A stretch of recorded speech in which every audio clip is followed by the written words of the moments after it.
And I'm happy around those people. But I'm not happy around you. That speaks volumes. There's Sister Luz. And I knew the bitch had talent when I first met her 20 years ago. And I'm giving the hug goodbye, and the girls that are there that we put through schools and shit like that, university. I call everything shit, so I don't mean it that way. And there she is, 25 years ago with the Pope, and there she was last year with the Pope. She's told the Pope 1,000 times, Danpena's on a rocket ship to heaven. Danpena's on a rocket ship to heaven. Danpena's on a rocket ship to heaven. And I say, sister, you gotta add Danpena's on a motherfucking rocket ship to heaven. And she goes, Danpena's on a rocket ship to heaven. I'm going to be a saint, as I said last night, before and sooner than St. Teresa was a saint. And I believe with all my heart I'm on a motherfucking rocket ship to heaven. And most of my money is going to the church. And every day, this mass is given to me, for me. Every fucking day, I requiem. Every fucking day. Because I'm on a rocket ship to fucking heaven. That's why. And I believe it with all my heart.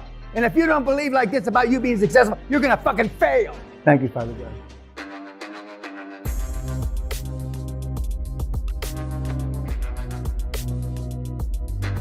Most of you have lived quiet lives of desperation. And most of you have lived your life by giving tacit approval. Tacit approval is as follows. This part of the room here is in a meeting with the big guy, not necessarily me. And he says certain things and he's asked certain questions. And then, but he didn't blaspheme or say you can't do it. The whole PowerPoint presentation is towards you can't do it, but he doesn't have a sign you're not supposed to do it. So then you guys infiltrate into the other part of the company. And she says, you know, the old man is really not against that. And by the time it gets down to you, the old man's for it. Because you're afraid to stand up and grab yourself by whatever you got and say, that's wrong. And you've lived your life, and that's the corporate world. Why are you saying that? And the next time the words come out of your mouth, I'm working on it. I hope you bite your tongue. High performance people take action and they figure it out later. This is what you look like coming to me with a baggage. Some of you have more baggage than this on your back. Sally and I lived in India for 3.5 years. We have spent 13.5, almost 14 years living in Asia. We've paid our dues. If there is a purgatory before you go to heaven, we've already paid it. 14 years in Asia. Bangladesh, Sri Lanka, India, China, the Philippines, a couple others. And that's not unusual. That's the baggage you have. So how do you get rid of that baggage? It's great fucking difficult. Great difficult. And I've seen loads bigger than that in Delhi and a few other things. We live half of the time in northern India and half the time in southern India. And Jack Welch, Bill Gates, amongst others, say the smartest people on the planet are from southern India. And he's right. And if you look at the Fortune 100 companies right now, 60% of them are run by Asians. And these are words. How can you prove you're not afraid to? How can you prove that you're not afraid to fail? Take an action. When I came up with the words, just fucking do it, I thought I'd be sued by Nike in a month. And then I finally, about 10 years ago, met a very senior guy on the board of Nike. He says, your name comes up at every board meeting, but we would only give you recognition. But it was because legendary, I don't know if that's the right word. I just fucking do it. Doesn't always work, but most of the time works. Or I'm now experienced enough to make it work, even if it's fucked up to begin with. When I first started, I wasn't experienced enough. But then I discovered the dream team. And my first chairman was the former Secretary of Defense under Eisenhower and Nixon. And he made magic. And then I had the father of the North Sea on my board.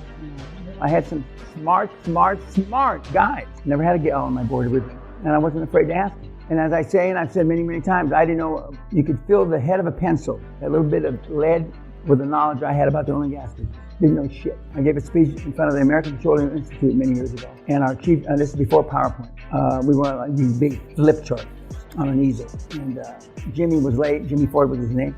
So I said, I'm gonna give the fucking talk to the American, these are all the geophysicists, petroleum engineers, geologists, etc. And I get about 20, 25 minutes into the presentation, and at the back of the room, about this big, Jimmy, our head guy, he was late, a storm, our plane couldn't land, blah, blah, and he's going like this. I didn't know. And so, and then he runs up after about 40, 45 minutes, and he runs up and he says, Danny, we gotta go, we got rough weather, we're not gonna be able to take off, and I got a standing ovation, all that. My charts were upside down. All the geophysical data was up fucking side down. We had 300 or 400 of the brightest oil and gas guys on the earth in that motherfucker. And the charts were. We laughed so hard in the plane, going back from there, I almost shit myself. I laughed so fucking hard. He said, Danny, the charts were. So much for your research. I can show you, I'm pretty good with math, or as they say in this country, I can show you proven formula, I can show you another way. Because I'm not afraid of risking self-deprecation. I'm not afraid of making fun of myself. I have no fear of that, none. I normally talk about the stiff dick here, what's up, we beat that one to death. Now, these are 2 books recently published, both called Never Enough. One is a woke, milquetoast, vagina cunt saying we're working enough, life is fucked up because we're working, it's never enough. The other one is by a Navy SEAL, decorated Navy SEAL, who says it's never enough. You got to keep working forward. I'm privileged to say that I'm chairman of a company with a Navy SEAL who's the you in the deal, the Navy, active duty Navy SEAL in John. And but that's where we've come. Now, go back, not fast check, but go back to the late 60s. There was a book called I'm Okay, You're Okay. In my judgment, this is the beginning of the downfall of humanity. This book was written by a psychiatrist named Stein, and it was the precursor to woke. I'm okay, whatever you do is okay, whatever I do is okay, you can spit on my wife's face, it's okay, yada, yada, yada. That was the name of the book. I'm okay. That was the beginning of the end. Now we fast forward from 1969, 70, 50 plus years to now, and now we've got another generation of enough, never enough. They're saying on the woke book that you can never work enough, somebody's always going to want more out of you, blah, blah, blah, like me. And then on the other book, the SEAL book, is it's never enough. You can never do enough. To save lives, don't leave your partner behind, yada, yada. We haven't come full circle because I believe it's going to get a little more wokey before it ends. But I told you at the beginning when we came back from lunch, the Russians eat this model alive. The Eastern Europeans, Romania, Lithuania, Estonia, the Czech Republic, eat this model alive because they never gave a shit what anybody thought anyway. And Putin in Ukraine is a classic example. And to the extent, Netanyahu, the chairman or the prime minister of Israel, he doesn't really give a fuck what anybody else says either. Just remember, you have to make a decision. You don't have to do anything. But if you want to succeed at this, you have to decide that you would rather be effective as opposed to being liked. You can count the people that like me on the planet on 2 hands. Maybe. I'm not sure, but you got 2. And they're all religious. Now, this is an example of why, just as the world is ready for QLA like it's never been ready before, in this country, Scotland, which has got a separate political system, 9% of the people of the firms believe that the current party in power understands business, SNP. 9%. And they're still in office. And that's what I'm running against as an independent. More than 9% or less than 9% are going to believe that you know how to do these deals with no money. You may have to go through 10 potential chairmen, before you find one. And you'll get to be a better salesman, so you can convey your message. Because for those of you that have some education, that's too bad, but your parents didn't send you to school to get an MBA or a PhD to be a salesman. Salesmen are at the bottom of the rung. You said that. Now, the 5 or 10 people that like me are people like this. The girl that is second to my right, my left, Sister Luce, is a rock star, talks to the Pope, and she's my mentee. And I talk to her just like I'm talking to you. And she goes like this. She keeps going like this all day long. All those nuns. That was my birthday last year. And this is Holy Family. I talked about Sri Lanka, but this is the Holy Family in the Philippines. And Sally and I are there. And I'm happy around those people. But I'm not happy around you. That speaks volumes. There's Sister Luce. And I knew the bitch had talent when I first met her 20 years ago. And I'm giving a hug goodbye. And the girls that are there that we put through schools and shit like that, university. I call everything shit, so I don't mean it that way. And there she is, 25 years ago with the Pope, and there she was last year with the Pope. She's told the Pope 1,000 times, Danpena's on a rocket ship to heaven. Danpena's on a rocket ship to heaven. Danpena's on a rocket ship to heaven. And I say, sister, you gotta add Danpena's on a motherfucking rocket ship to heaven. And she goes, Danpena's on a rocket ship to heaven. I'm gonna be a saint, as I said last night, before and sooner than Saint Teresa was a saint. And I believe with all my heart, I'm on a motherfucking rocket ship to heaven. And most of my money is going to the church. God bless her. And every day, this mass is given to me, for me. Every fucking day, I requiem. Every fucking day. Because I'm on a rocket ship to fucking heaven. That's why. And I believe it with all my heart. And if you don't believe like this about you being successful, you're gonna fucking fail. Thank you, Father God. So I have the right people pulling for me, not my mother, God rest her soul, or not my dad, God rest her soul, or not some fucking relative. Later on in the week, for those of you in the United States, this is the gilt-edged panacea for you to start, SBA. God gave you this, up to $5 million. God himself must have written this fucking thing, because it makes it for morons like you to get started with, again, no money. And Trump says he's going to increase it to $10 or $15 million. If that happens, well, I hope it does happen. And Trump's going to do away with inheritance tax. If that happens, I can't imagine Trump and all these guys, no inheritance tax. Are you shitting me? Even Richie the Prime Minister here, is talking about conservatives to win the elections, the Labor doesn't stop them. It's talking about doing away with inheritance tax. Do you realize how far that has come since they invoked the first income tax in the world in 1907 in America? No fucking inheritance tax. For me, it's 50%. You don't have enough money to worry about it. So we're edging back a little. We're clawing back against the yoke. We're clawing back a little. Just like the reverse options and shit we were talking about, we'll talk about that more. When I tell you the world is fucked up by woke, PP, and snowflakes who melt under pressure, I know what the fuck I'm saying. Read real email from one of my CEOs. Would you please read this email? Hello, sir. I just had a peculiar situation and cannot stop wondering what the world has come to. I told you about the pusher we hired. Salesman. He had no real sales during the first month and did not travel to one of our companies due to the heavy rain today. After I wrote him that I expect him to be at the company tomorrow and that he has to show more effort, he immediately sent his resignation letter as he thought that my message was impudent. I wonder what he would have done with you as a boss. He would have either shit himself or killed himself. Best regards. This is one of my top CEOs telling the sales manager who had done shit that he couldn't do shit, no shit, and he quit. That's today. That's management today.